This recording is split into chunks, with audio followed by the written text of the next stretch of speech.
Um, y'all ever hear the line where it's like, what got you being with people that are like twice, three times your age, and they still end up being your best friends? Because honestly, ladies and gentlemen, at the end of the day, it's all we are humans, beings having experiences, just trying to have happiness, enjoy the time that we have, and Lord knows how long that is. Nobody knows how long that is. Like, you're here one day and you're not the next day, and that's why I try to catch every moment that I can, because tomorrow's not promised yet. We assume it's going to come anyways. So I started this job because I needed something to pay for my green card, and I'm never the type to ask for handouts. And I I was looking on Craigslist, I was looking on Facebook. But the biggest problem about me trying to get a job is, I didn't have a green card, and you need to have proof of citizenship, residency. There's so many legalities to working. It's just fucking irritating. It's not like I wanted to try to do an illegal job, but at the same time, there was no way I was going to be able to pay for any of the things that I needed. So I needed to do an illegal job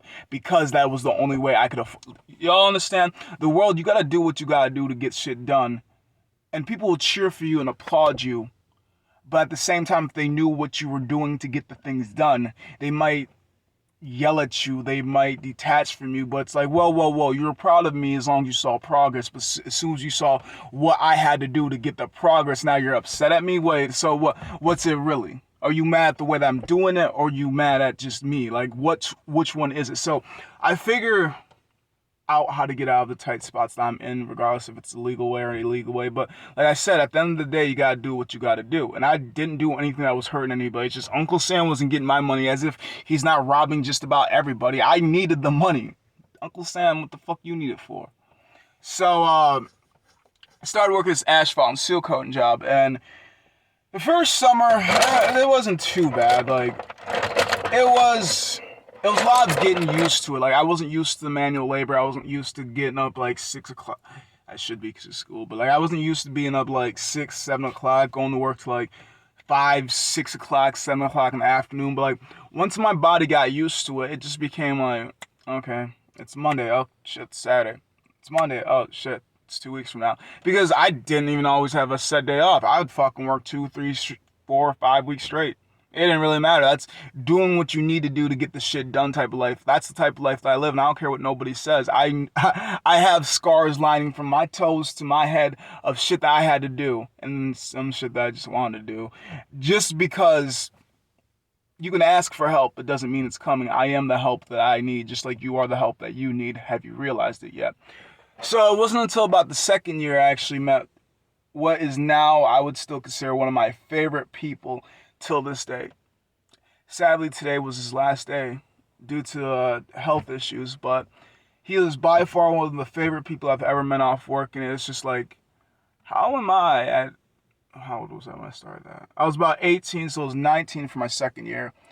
Yeah, because it was already past my birthday. How am I, a 19-year-old, 2 years out of high school, a year and a half out of high school, I don't know, I didn't pay attention in high school, befriending somebody that is not only a father, but a grandfather, and like, 3 if not 4 times my age. Like I said, I didn't do good in high school, but he's like 60. Yeah, actually, he may have been 60 when I first met him, if not like 59. But like, he was in his 60s, so maybe 59, maybe 60. But like, this guy, I looked at him, I'm just like, that's me. That's me when I'm older. Like, he was funny. He was actually about my height, if not maybe an inch shorter, but that didn't matter because this mother flipper was built like a ship brick house. I'm like, God damn. Like, this, he was solid as solid could be. Like, I ain't never met Superman before, but I swear this motherfucker could have been bulletproof, how hard he was. I'm just like, holy shit, and you're how old? And the funny thing about that is he didn't even look like it. He didn't look like, I would have never guessed he was as old as he was if he would have never told me. I was thinking, when I first met him, stuff like that, I was thinking, okay, older guy, I'm thinking in his 40s. Actually, only the 40s. Like, I would say 40 or 50, because I try to give ranges when I try to give people ages, but I'm like, no, dead set, he's got to be in his 40s. Not 10 years older, not 10 years younger. He looks like a 40-year-old man in between 40 and 49, not quite yet 50. Nah, my ass was a whole 2 decades off. So, like, he had that charisma, he had the energy, and he was such a smooth talker. And he used to do music. music. I'm like, God damn. And he used to sing for us. This man was a great man and would be a very, well, will be a very well missed man. Like, I've gotten to know him so well. He used to call me little brother. And I absolutely loved it because him, like I said, I saw him and I'm like, this is me. This is definitely me. Like, if I don't turn out to be like you when I'm older, somebody put a bullet through my brain. What the fuck is he? Was happy, he was cheerful, he was strong, he was loving, a hard worker. And then, hell, he'd tell me stories about when he was younger, and I'm just like, shit, maybe I'm just like a shittier copy of him because he, from the stories that he would tell me, he used to be a rapscallion and he used to still be fucking ripped. So, what he used to tell me is he used to have like a big cut, just huge chest and stuff like that. I'm like, man, I do not doubt it. Looking at you now, in your 60s, and I was thinking it was 40. In your 60s, you still like this, look like this, man. I look like, gosh damn, you were just forged to always be strong. No matter how old you are, time wasn't going to kill you. But like, I was just so amazed by his energy, by his size, by his charisma, and his jokes. Like, Big Brother Bob was the best person that I've ever met through work. And even though, like, I would say the work environment was bad, and like, I didn't always like it. And hell, even some of my coworkers, we didn't even like it, but all of us would always agree on the consensus, like, this shit is shit, but fuck, as long as Big Brother Bob's there, we're all happy, we're all cheerful, because he was always the morale. He'd always come up with the goofy jokes. He'd come up to us while we're brooming and stuff like that every once in a while, and just have us think about something else while we're doing it, because he'd tell us a joke, and we're laughing at the joke as we're working, or we'll be sitting around the table, because when we'd work, like I said, basically every single day of the week, never really having a day off, but at the same time, didn't mean we didn't get dinner every once in a while. So it'd be typically Friday, if not Saturday, if not Sunday, we'd get dinner and we'd be sitting around the table. Like, that's honestly the worst thing now I think about. Work and doing my own little shit is the only time I've actually really experienced.